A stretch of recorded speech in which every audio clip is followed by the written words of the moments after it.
We often look for tools, things like maps or compasses, instruments that give us certainty, a fixed answer.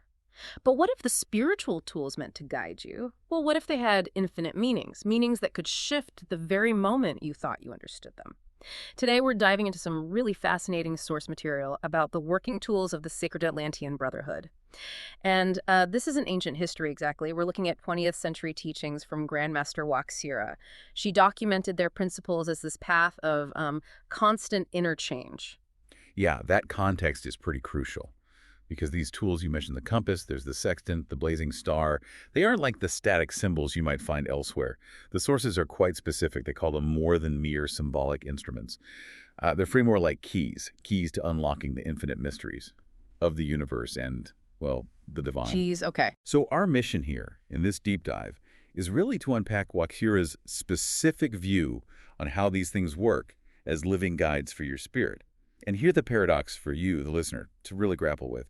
Pretty much any interpretation you might have of a tool could be right. Totally valid, as long as it follows one very specific, critical rule. Okay, hold on. Infinite interpretations. Isn't the whole point of sacred tools usually their, fixed structure, their reliability? If the meaning keeps shifting, how do you avoid just chaos? Purely subjective spirituality. What keeps it grounded? That's precisely the unique angle here. WaXhira's teaching, it kind of hinges on the idea that wisdom itself is always growing, always evolving. If the tools had just one single meaning, well, eventually you'd outgrow them, wouldn't you? Right, they'd become obsolete for your path. Exactly. The source material insists that their significance has to evolve. It needs to keep pace with your own spiritual development. So they're not just static lessons, they're almost dynamically calibrated to where you are on your journey. The tools actually deepen as you deepen. That's a great way to put it. Calibrated. Think about the compass, for example. Okay. For someone just starting out, the compass might symbolize, say, true north, or maybe basic ethics, aligning mind and body, foundational stuff. Simple direction finding. Makes sense. But as you progress, maybe decades later, the compass stops being about just direction. It starts to represent aligning your personal will with divine will. It shifts from being about geography or basic ethics to being an active tool for it, like energy work, directing spiritual focus. Wow. Okay. So it really transformed. Completely. And that's why WaXhira calls them living aspects or even active spiritual partners. They stop being objects you just look at. They become energetic conduits that you actually work with or maybe through. Okay. That reframes the infinite interpretations idea. It sounds less like chaos and more like organic growth, a kind of liberation. But you mentioned a guardrail, a critical rule. If every interpretation is potentially valid, what's the constant? What stops it from becoming self-serving? Right. And that brings us neatly to the second major point, the validation principle for all these infinite meanings. And that principle is love. Love. Yes. The sources state it very clearly. Love is the foundation upon which all wisdom and spiritual truth rests. So you could have 1,000 interpretations of the compass, right? But only the ones that ultimately lead back to compassion, to unity, to healing. Yeah. Only those are considered valid within this system. So it's not just a nice sentiment, it's actually a functional test, a rigorous rule. Your brilliant intellectual insight about a tool means nothing if it doesn't align with the heart, essentially. Precisely. It's a check. And what's really fascinating is how this rule then actively reshapes the meaning of the tools themselves. They aren't just interpreted through the lens of love. They come to actively symbolize love in their function. How so? Give us an example. Okay, back to the compass. It stops being just about direction and becomes a symbol of guiding love in all aspects of life. It prompts you to ask, is this choice, this direction, steered by compassion? Okay, that makes sense. But maybe the most striking one is the sextant. The navigational tool. Yeah. Astronomically, it measures the angle between, say, the horizon and a star. For navigation, right? Yeah. Celestial alignment. Right. In WaXhira's teaching, it becomes this ethical measuring device. It's a reminder that true spiritual alignment comes from what's called loving wisdom. It asks you to constantly measure your actions, your thoughts, against that divine light of love. Let's pause on that sextant idea for a second. It's quite abstract. How do you practically measure against loving wisdom? Say you're in a situation, maybe a tough negotiation, that needs a firm boundary. Is being firm loving wisdom, or is backing down loving wisdom? How does the sextant help there? That's a great question. The sources suggest the sextant forces you to look at your intention. That's the angle it measures. Is the firmness coming from your own fear, maybe greed or ego? If so, the sextant shows you're misaligned. But if that firmness comes from protecting unity, or holding a necessary boundary for the genuine well-being of everyone involved, acting for the highest good, then the alignment is true. WaXhira really emphasizes it's not about the outward appearance of the action, but the inner invisible motivation driving it. I see. So it takes this external navigation tool and turns it inward, makes it a constant check on your conduct, guided by love. Okay, and the last one you mentioned earlier, the blazing star, that represents divine light, illumination. How does love filter that? Well, the teaching is quite poetic here. It says that while illumination, gaining insight, is a goal, love is the light that illuminates the soul. Ah. So divine light isn't just raw data or information. It's intelligence that's fundamentally fused with universal compassion.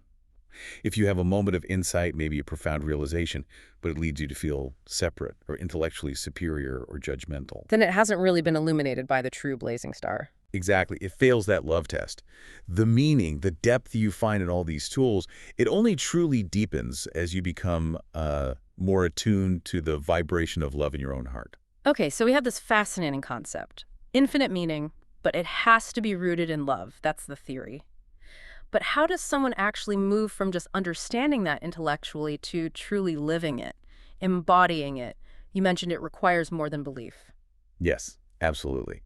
Intellectual understanding isn't enough. And that's where the structure of ritual comes in, which is our third key area. Hmm. In the Brotherhood's teachings, ritual isn't just ceremony for ceremony's sake. It's described as a sacred practice. It's the container, the environment that allows you to embody the teachings. To actually activate the potential. Exactly. Activate spiritual potential. Ritual is how the tools get activated and experienced. It's what shifts them from being concepts in your head to being actual spiritual forces you can feel and work with. That's a really powerful idea. The ritual itself unlocks the next level of meaning. It's like experiential learning, but on a spiritual scale, where the symbol you thought you knew suddenly deepens or changes because you've changed through the practice. Precisely. And we see this really clearly in one specific ritual mentioned in the sources, the degree of cosmic union. It's described as a major initiation. During this practice, tools like the anchor, which we haven't talked about much yet, and the blazing star, aren't just passive symbols. They're used as active focal points for energy work, for concentration. The anchor, what does that represent? Stability, unwavering faith, groundedness. But in the degree of cosmic union, it's not just a picture of an anchor. The initiate uses it as a mental focus point to actually anchor their consciousness into the divine flow, to navigate the inner turbulence of doubt or distraction. So you're using the idea of the anchor to achieve real stability within yourself during the ritual. Yes.